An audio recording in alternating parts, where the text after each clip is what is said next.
عرب کا ماحول تھا تو اپنی سوتیلی ماں سے نکاح کر لیتا تھا، رشتے کا احترام رہا۔ ایک شخص اللہ کے نبی صلی اللہ علیہ وسلم کے دربار میں حاضر ہوا اور اس نے کہا، یا رسول اللہ، میں ایمان قبول کرنا چاہتا ہوں، کلمہ پڑھنا چاہتا ہوں، لیکن شرط یہ ہے کہ مجھے زناکاری کرنے کی اجازت دیجیے، میں اس سے نہیں باز آ سکتا۔ جتنے لوگ مجلس میں موجود تھے بہت ناراض ہوئے کہ بڑا بدتمیز گستاخ ہے،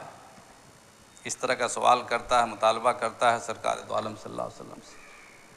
حضور اکرم علیہ الصلوۃ والسلام نے ڈانٹا نہیں، ڈپٹا نہیں، غصہ نہیں ہوئے اور قریب بلایا، اور قریب بلانے کے بعد آپ نے اس سے یہ پوچھا